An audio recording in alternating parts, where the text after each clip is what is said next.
going low and high. I don't understand that myself. Uh, the only thing I can think of is maybe there's an application that's on your computer that is like adjusting the microphone volume or something, but Mm. that's Yeah, I'll all have I to check know. that. Yeah, yeah, yeah. I'll check it, but yeah, I don't know if I'm gonna have to get a new like Scarlet setup, a new setup or something, but I don't know. But like when we talk, like I hear you fine, you hear me fine. I don't know Yeah. what it is once, we submit everything. So Yeah. Once I download it and I play it and I'm like, okay, his voice drops like right. considerably. I uh, I'll try to everybody talk else, yeah, everybody else is loud fine. today. hmm Yeah. I'll try to Every talk loud today, so we'll see. it's okay. It's all right, man. I mean, it's no big deal. So I got a hold of Conti and asked him, said, "Hey, is there anything that I should be, aware of so I don't get in trouble with the Colts organizations on questions and stuff that, I should kind of steer away from Rodney about, on the show?"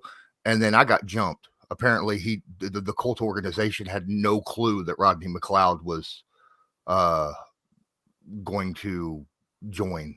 And he's like, "You should really let me know about stuff like this in advance." And I'm like, "I didn't even know about it, I mean, That's what I was telling you. Like you shouldn't even have to go through them with anything. Like if players want to do media, they can do media. They don't have to go through the coach to do a podcast or anything. It's more so of everybody else around. So he might feel some type of way just because it's one of his guys or whatnot. But like there's nothing that they can do to stop Rodney from doing his own podcast that he wants to do. So I know, but at the same time, I don't want them like, you know, putting it on me.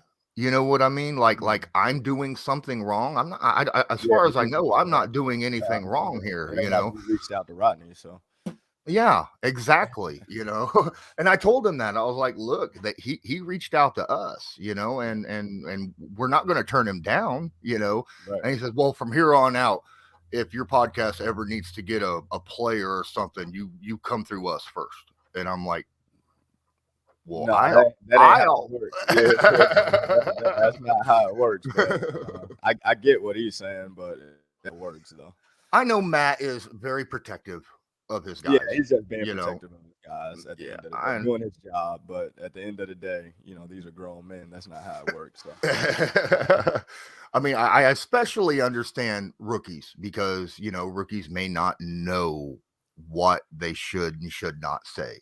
I mean, even though they got DT there to tell them, but at the same but the time, main thing the main thing whenever Rodney comes, like we won't talk about specific injuries. Like mhm, we can't put him in a position to where he's answering those type of questions. But everything else, as far as thoughts on the game, the vibe, that type of stuff, he can elaborate all day on. But when it comes to the specifics, kind of don't even want to put him in that position to yeah. slip up and say something that he don't mean to say. Yeah, that's what Matt was saying. He's like, "Look, you can refer to him. The only thing that you really don't want to talk about, we don't want anything injuries. Obviously, he said that's a Frank and Chris Yeah. Ballard thing.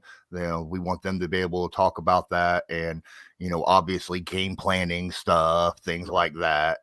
But he says outside of that, we trust Rodney. Just defer to him. It You might know. be good. It might be a good plan to try to get Rodney on after the game, like the Monday pod, if he has time, or Tuesday, whenever we. No, it's Monday when we do it. Yeah, it might be good to just get him to kind of recap the past game to where he can kind of open up and talk about the things that happened rather than, hey, we got Jacksonville. What's the game plan versus Trevor Lawrence? He don't want to kind of get into that. So Exactly. And here's the something I was reaching out because they're telling me they're not they're that they're working with him to get a specific microphone. They want me to upgrade my microphone, right? Because I got a believe snow, huh? believe does Yeah. okay. I don't have the money for it right now, but I mean, once I do, then sure, I'll be more than happy to upgrade it. But I mean, this is what I've been using for audio podcasting for 5-6 years now. So it needs to be upgraded by now. Yep. I get that.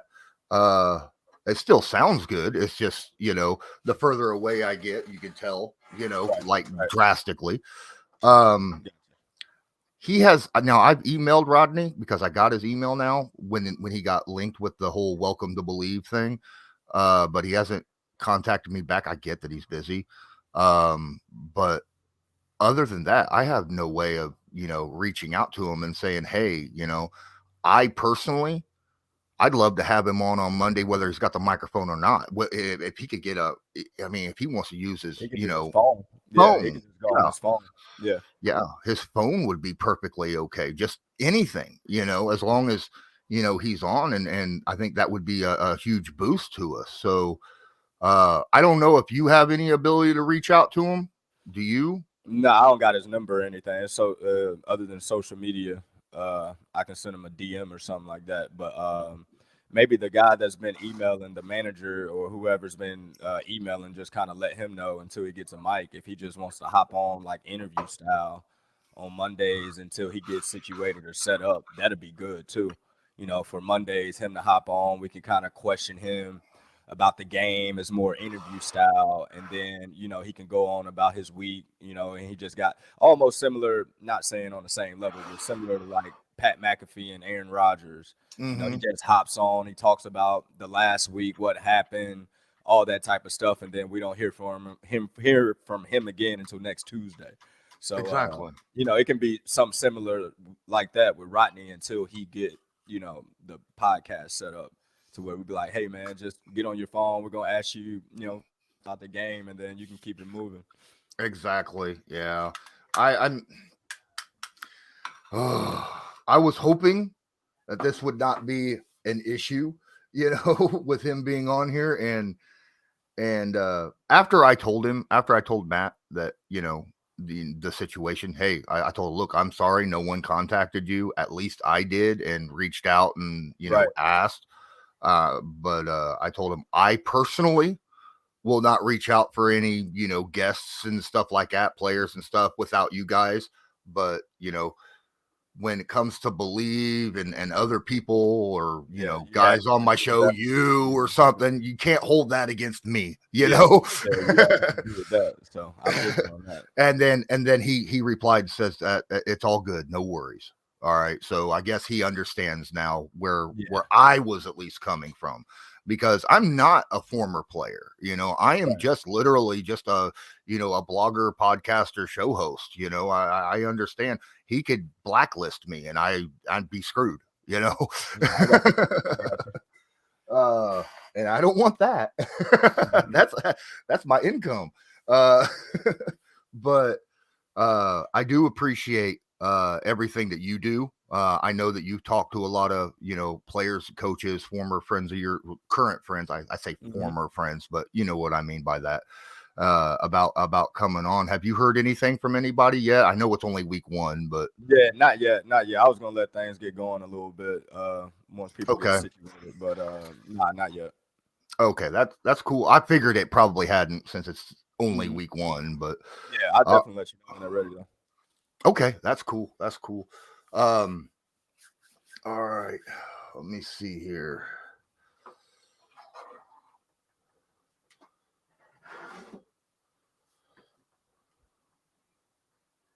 Let me click off of that. Are we ready? Yeah. Okay. Did you watch the Jaguars game? Like pieces of it. Yeah, pieces of it to see what was happening. Yeah, it was like an up and down game for both teams. So yeah. I just watched the condensed version, right? So just before we started. I started watching it right after I sent you the invite. So that way it was fresh in my mind. And then of course I went over the all 22, the coaches film for the Colts game yesterday when it dropped, and even did a passing film room on it, which is not doing too bad. It's got like 2,000 views right now. Oh, nice. In 24 hours. That's fair.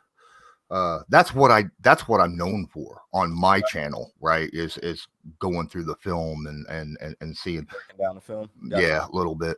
I mean, I don't break it down like a player or coach I does, get what you you mean. know. Yeah, I totally Yeah, get what you mean. Just like yeah. a good breakdown of where fans can kind of relate. But from what I seen, dude, there when it comes to, guys getting open and Matt Ryan, getting the ball to people and accuracy and all that, Colts are perfectly fine. I'm seeing plenty of separation, good route running. The issue was drops. Yeah. From what I saw, we had Timing, drops, chemistry. Yeah. exactly, things that can be fixed, Mhm. right? And so I don't have a problem with that at all. I think we're going to be good. Uh, but okay, let me get this in here real quick. I am recording already, so da, da, da, da, da. Gotta get to my video so I can get to the intro. Okay. 3, 2, 1. Hi, everybody. I'm Cassidy, one of your Indianapolis Colts cheerleaders, and you're watching the Bleav in Colts podcast. What's going on, Colts Nation? I'm Lawrence Owen. With me, as usual, is my guy, Jerraud Powers, and you are watching and or listening to the Bleav in Colts podcast. Jerraud, this is our, great. We get to come in and talk about and preview the Jaguars game, a game that we haven't went into Jacksonville in like 5 years and come away with a win. And you said you got to look a little bit at the Jaguars game. Obviously, we watched the Colts game. I broke down the Colts passing attack, looked at the all 22 for the Colts game. I think it's going to be very fun on this episode to actually break down, kind of preview, see what we're expecting in this game. How have you been so far since we last talked on Monday? I've been good. No complaints. I try to, stay positive every day that I'm here. So, no complaints. A lot of football on, a lot of things to watch, a lot of things to do. So, I always love this time of the year just because of, football season and so many different levels of football being played, whether it's youth, middle school, high school, college. It's like every day you got something to watch football wise. So it's always a fun time of the year for my household. How's your young family doing in football right now? We're good. 2-0 right now. My middle son Jagger, his team's 1-0, and then my oldest son, they're 2-0. So we're all off to hot starts right now. So hopefully Saturday they can keep it going. Awesome. Good to hear. It's always good to have your family doing well so you can stay positive, right? Right. All right. So when it comes to Colts fans, though, tying with the Texans week 1, that was a bit of a bummer. In all honesty, you got the Texans, as you were talking about, a lot of them are kind of, we tied. That's a positive in their note, but for us, it's kind of a bummer. The fact that we were even tied was just like, why? I don't like ties. Stephon Gilmore didn't even realize that we had a limited overtime. He was ready to go to double overtime, That's the SEC in him. But I was disappointed as well until after everybody played in the AFC South, and I was like, hey, well, at least we're still leading the division. So it could always been worse if the other teams that lost end up winning and they're above us. But right now, we're tied for first in the division. So, we're still off to a good start. This is where we wanted to be after week 1. Absolutely. And we have a chance to stay atop the division if we just win in Jacksonville, something the Colts haven't done, as I said, in 5 years. Before we get started, I just want to remind everyone that BetOnline is the fastest and easiest way to wager on all your favorite sports contests, events, with the first to market odds and lines. Find reviews and news in every league, including Major League Baseball, NFL, NBA, NHL, combat sports, esports, even golf. BetOnline continues to be a top online resource for all your sports information, from live in-game betting, props, and futures. Head to BetOnline today or use your mobile device and make your first sports bet. Use our promo code Bleav50, that's BLEAV50, to receive your 50% welcome bonus on your first deposit.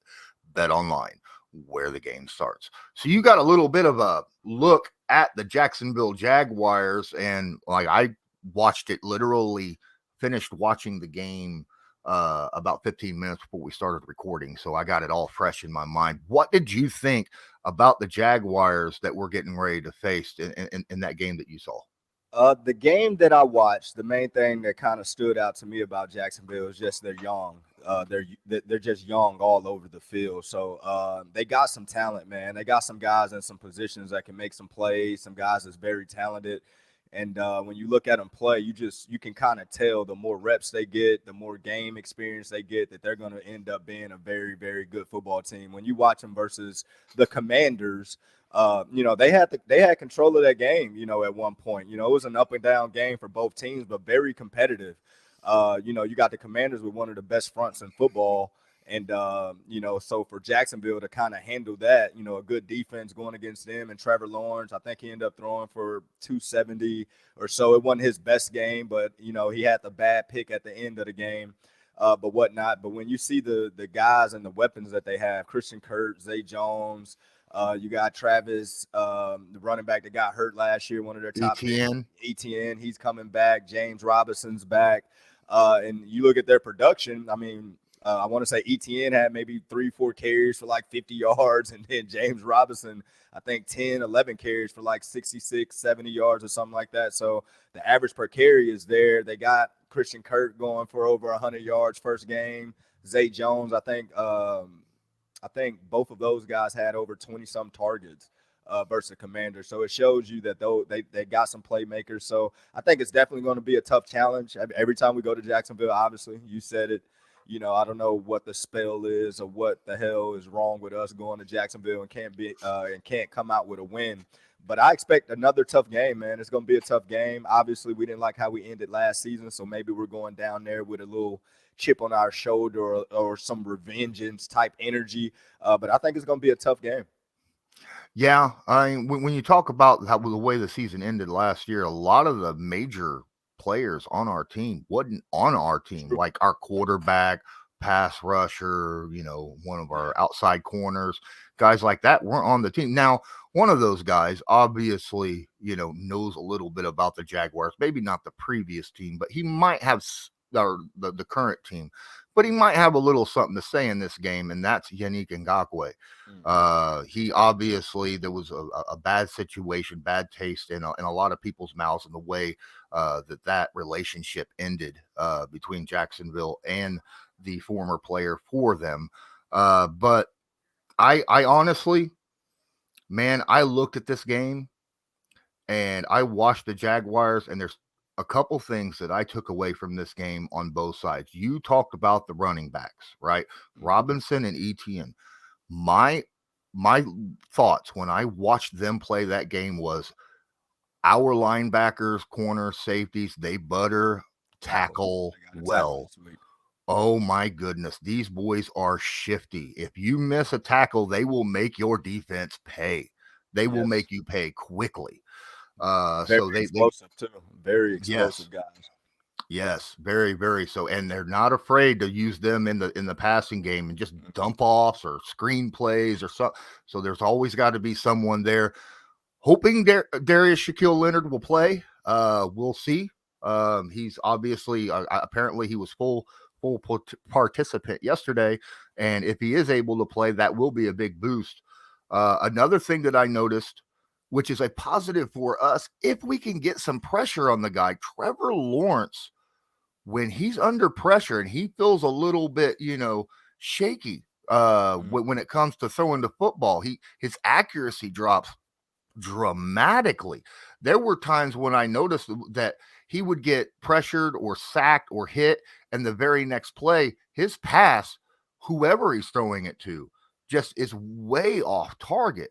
So if guys like Yannick Ngakoue or Kwity Paye or Grover Stewart or DeForest Buckner can get up in there and just, let them know that, hey, we're here. Not necessarily have to get a sack. Just let them know, hey, we're here and we're coming after you. That could pay dividends for the Colts.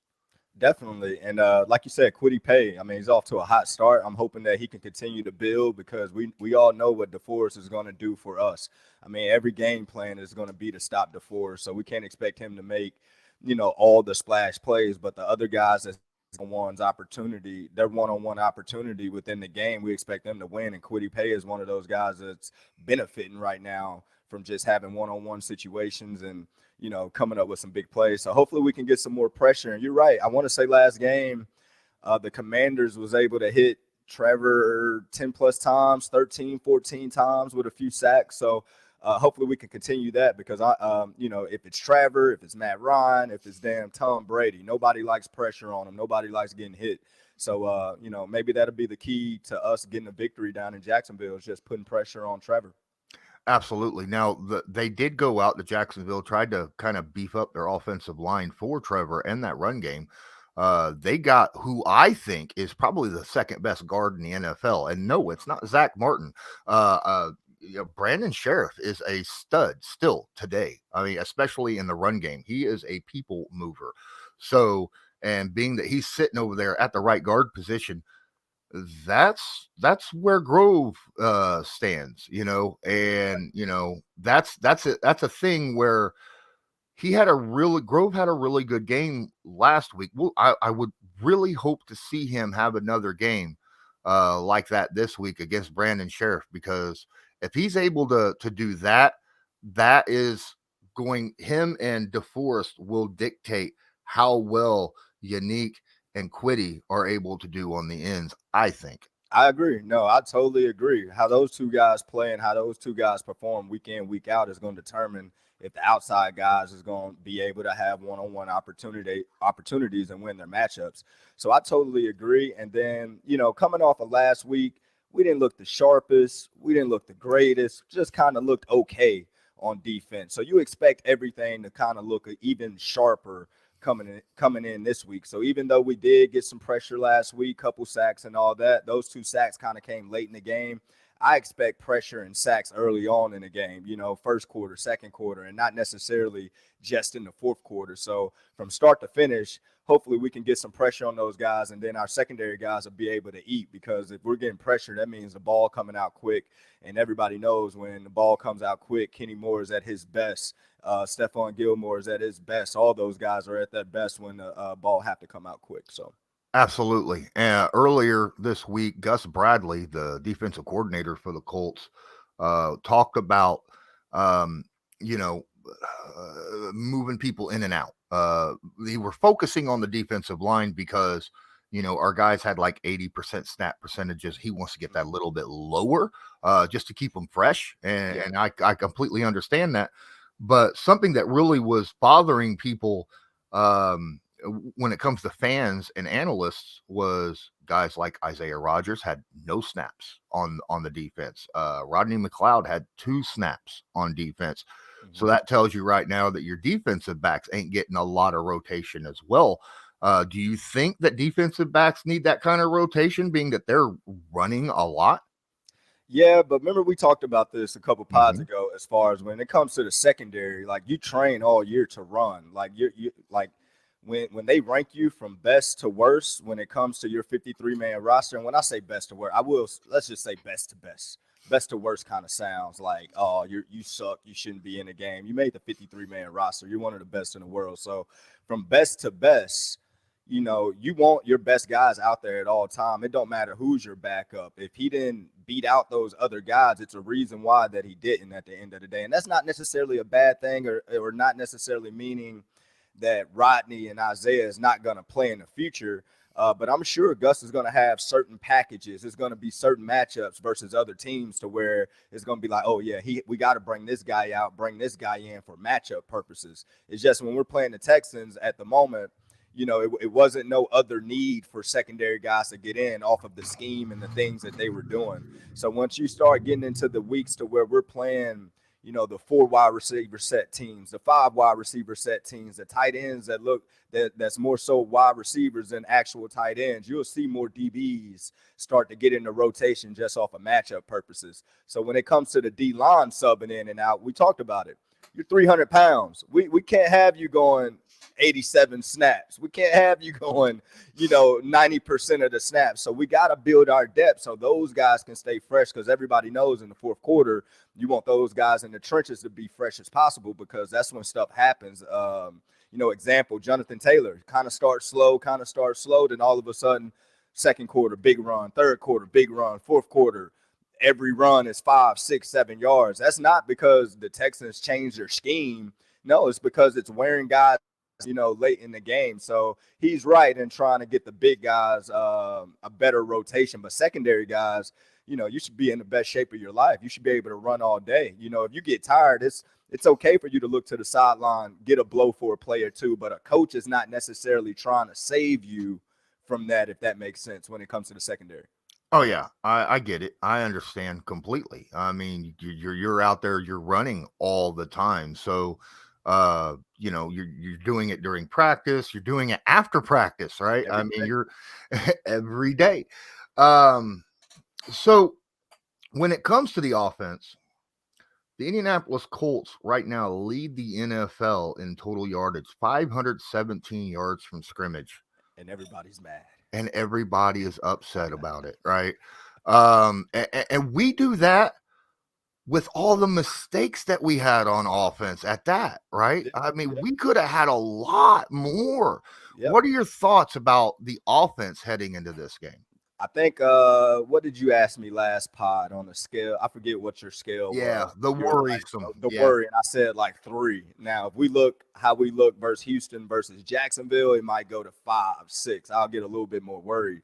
But again, when you look at the facts at the end of the game, and the facts are the stats, the eye in the sky, the film and the stats, and, you try to see if it coincides with one another or whatnot. So when you look at it, you're just like, man, like Matt Ryan threw for 350. Like, I don't even remember seeing like one deep ball, one this. And then you look at his attempts and it's like, oh, he threw for 50 some attempts. So now you get where all the yards come from. And then you look at Jonathan Taylor, 30 some carries, 60 some yards and all these type of things. So you're like, man, we played kind of bad on offense and we're still accumulating all these yards. And, we just got to turn all these yards into points at the end of the day and sharpen everything else up. Like you said, the drops, the mistakes and all those things.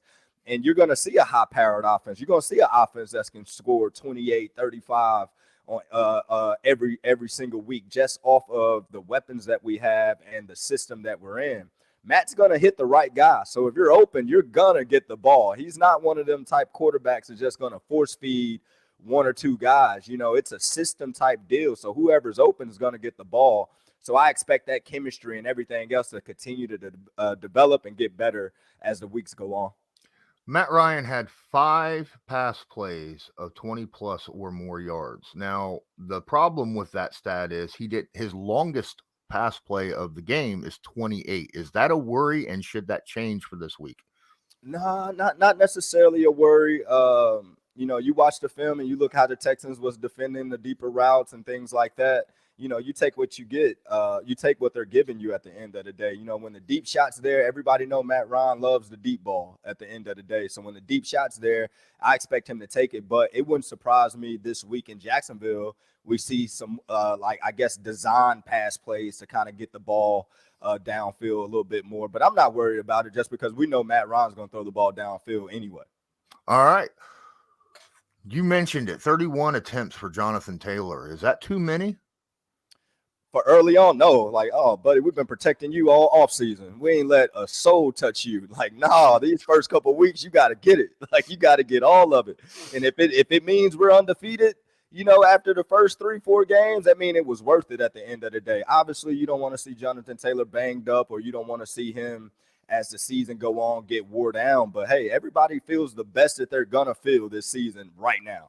This is the best you're gonna feel.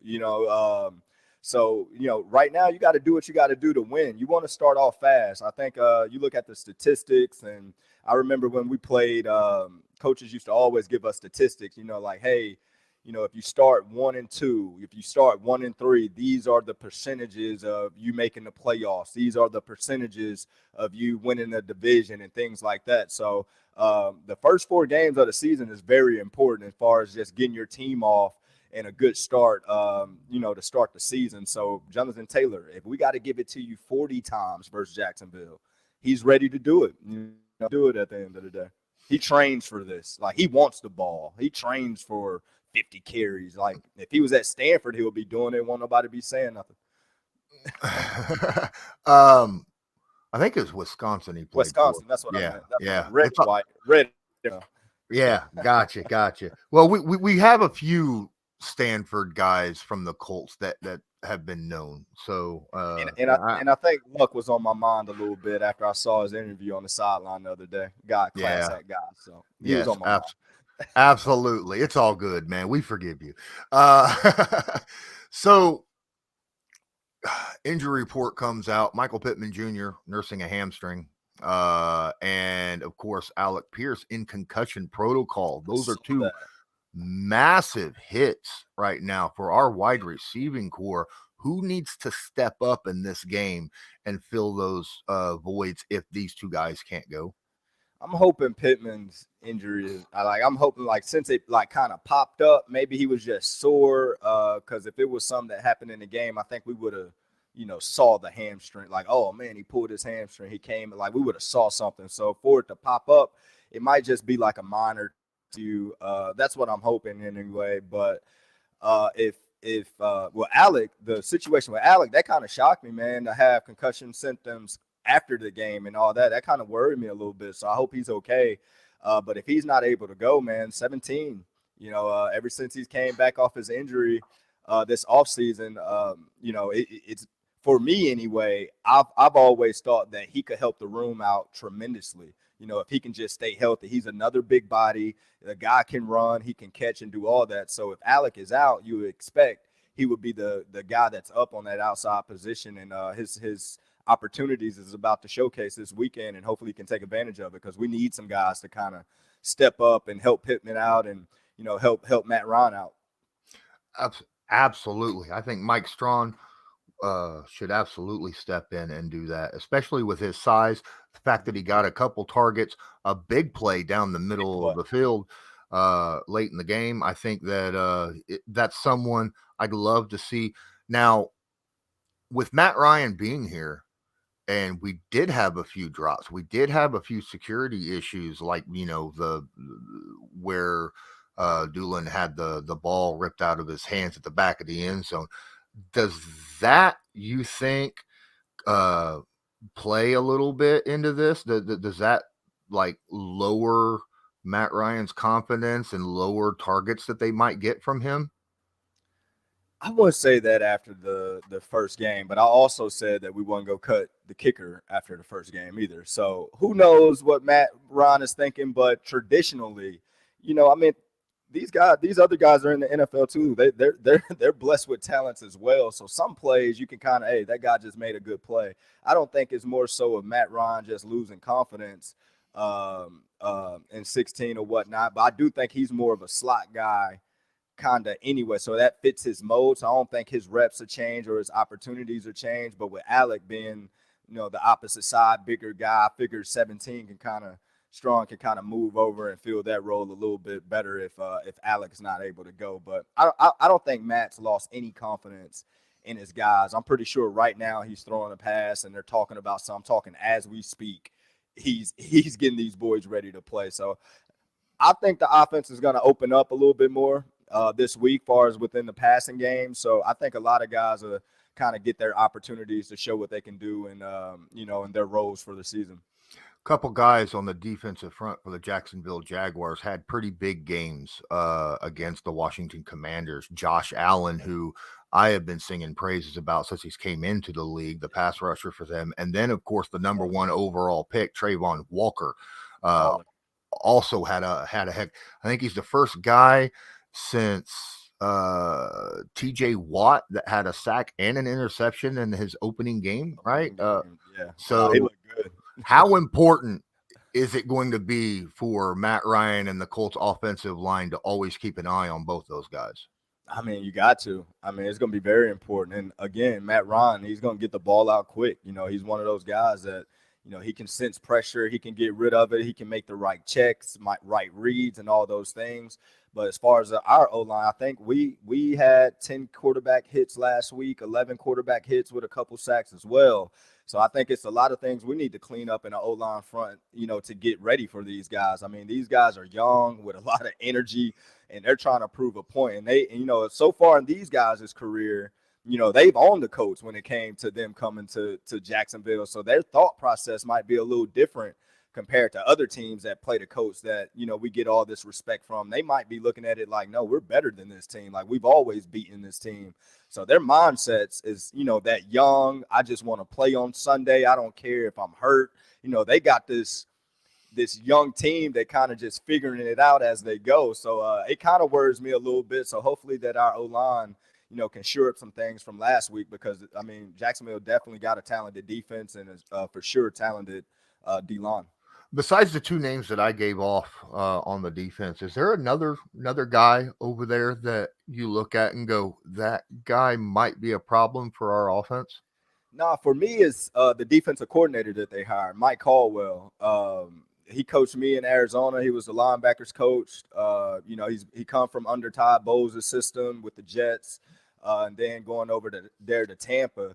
So for him to come in and instill this new 3-4 hybrid defense with the kind of guys that he got on defense, I mean, you look at their height and weight across the board when it comes to that front seven, man, they're huge. They're long, they're fast, and all that. So he is the one that kind of worries me, because he understands, like when I say Todd Bowles is one of the greatest defensive minds I've ever come across, and probably one of the best defensive coaches in football to this day. So that kind of worries me a little bit, as Jacksonville got the right coaching in place, because for years it's always been like, man, they just don't got the coaches, the right people, the right, this or that. Now it seems like they got a pretty good head coach, pretty good OC, and now a damn good DC. So they're going to look real structured here quickly. Speaking of coaching, the two head coaches going up against each other know each other incredibly well, as we know that Peterson was the head coach of the Philadelphia Eagles while Frank Reich was over there as his offensive coordinator. Will that play a part in this game? Do you think, them knowing each other a little bit is going to dictate how this game plays out?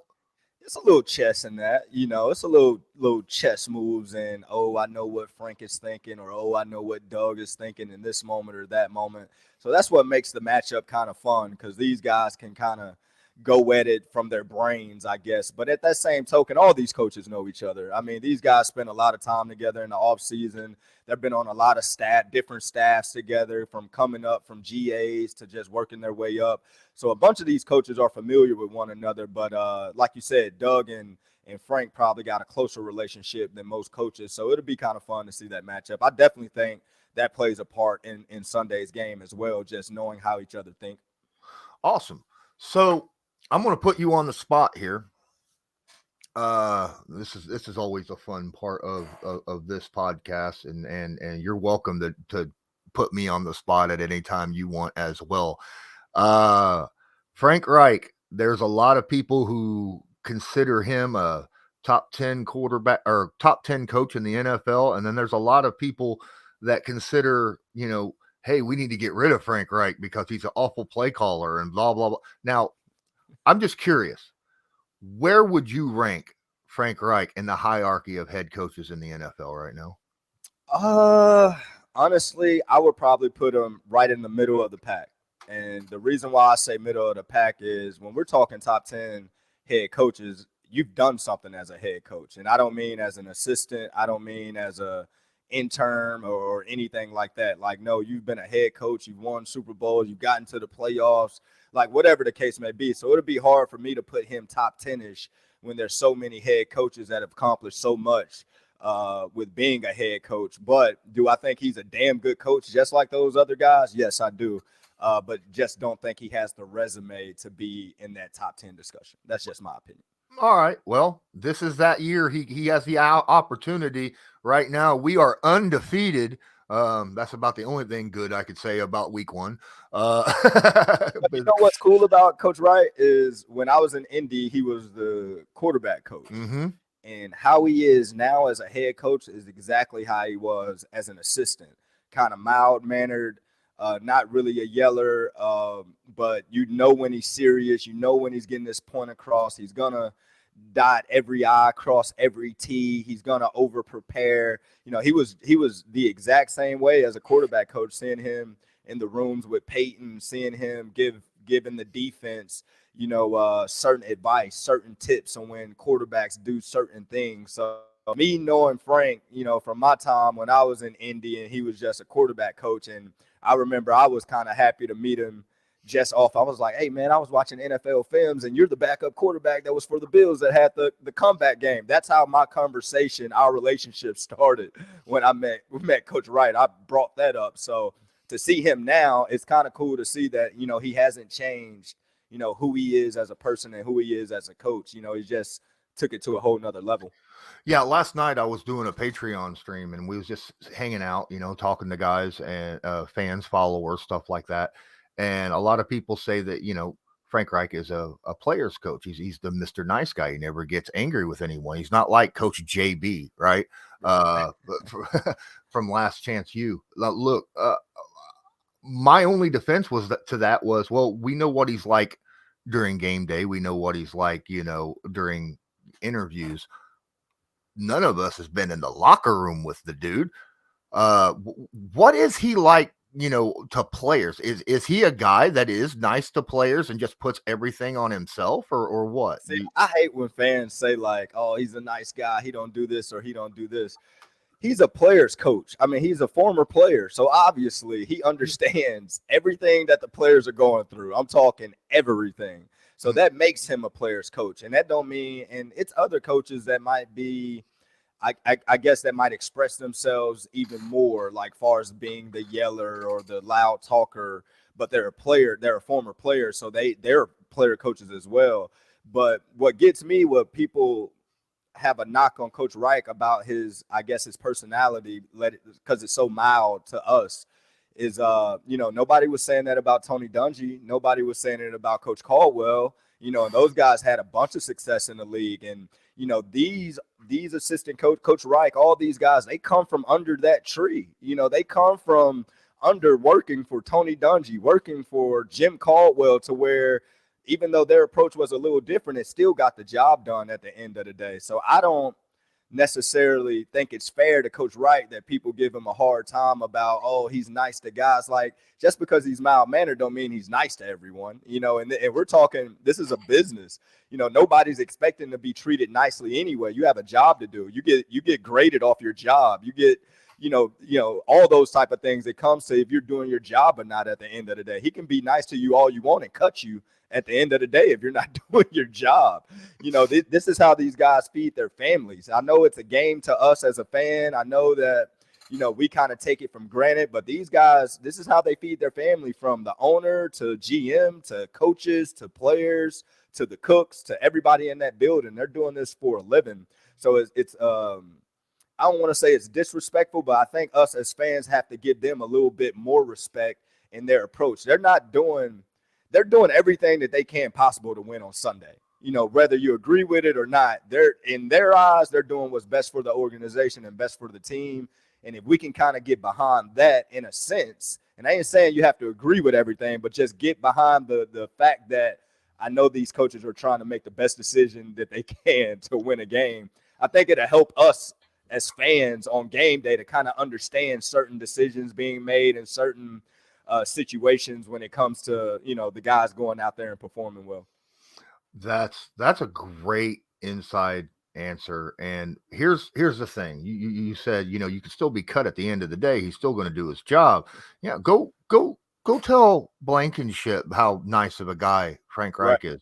You know, so that is what it is. And also, you also got to think, just because he might be a nice guy doesn't mean that all the coaches that he surrounds himself with, that, you know, like position coaches and stuff, are nice guys.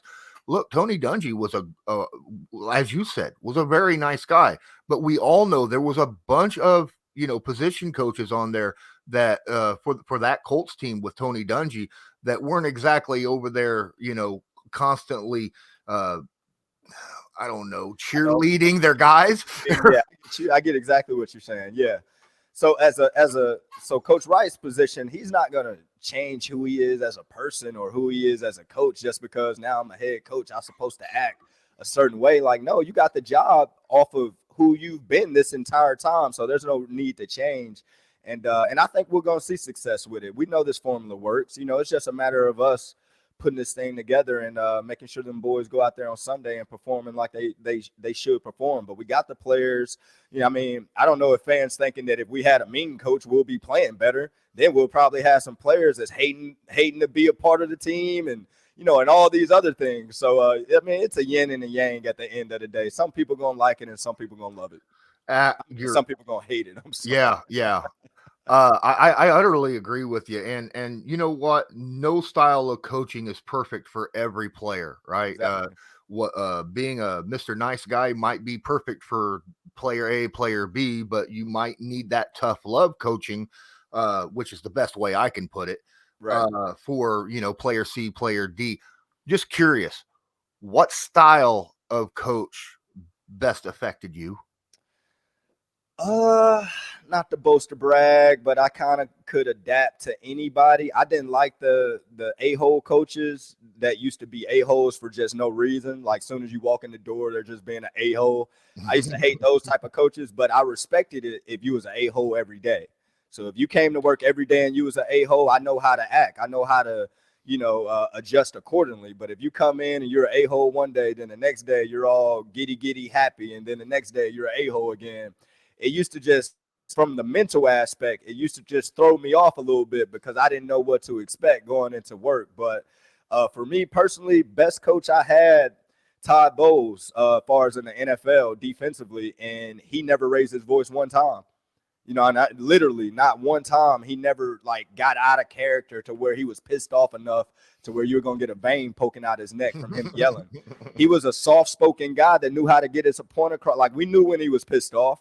We knew when he was happy. We knew when he was getting his point across or whatever the case may be. At the end of the day, coaching, when it comes to coaches, their job is to be, it has to be to teach every player its responsibility through the fullest. That they know, it's very transparent on what your job is and what you got to do. So if you got to yell at a guy to do that, which some players react better to yelling, that's what you got to do. If you got to talk kind of soft-spoken to some guys and you know that he's going to get the job done, if you just tell him, that's what you got to do. So the best coaches I had is the ones that's able to adjust to the players that they had in the room. But personality-wise, Todd Bowles, he never raised his voice not one time while I was in the NFL. Now, my best coach in college, Will Muschamp, he broke every dry erase board that's probably ever made on the sideline with yelling and cursing and all that type of stuff. So, my favorite two coaches, they're totally opposite from one another, but they both worked for me at the end of the day.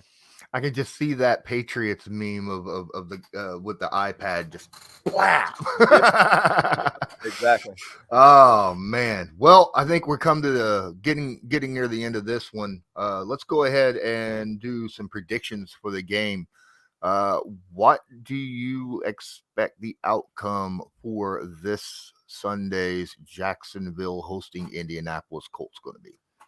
I'm going to say 31-17 Colts. I think that was what my score was last week. Yeah. I'm going to say 31-17. I think the offense is going to move, be more, we're going to move the ball a lot more. I think we're going to score when we get in the red zone this time. I think we're going to look sharp on offense. So 31 points, 35 points, however you want to look at it. But defensively, I think that we're going to look a little bit, better than we did last week, maybe get a couple turnovers here or there. And I think we can hold Jacksonville to 17 points or less. Now, obviously, this is I think this is going to be dependent upon whether or not Michael Pittman Jr. plays, because he is a massive part of our offense when it comes to the passing game and running game. Because let's face it, the man can block in the run game too. Yeah, that's true. I'm going to raise you a little. I think the Colts come out and make this a statement game. I think a lot of the mistakes are going to be cured up. You're not going to see one botched snap this game. I promise you. I promise you. If they do, I need to find Matt Ryan and Ryan Kelly's phone number and give them a call myself. All right. I say the Colts score 38 points in this game. All right. That's a lot of points. That's a lot of points. And defensively, I'm hoping for a few turnovers since we didn't get none last week. If Shaquille plays, that boosts the chances quite a bit.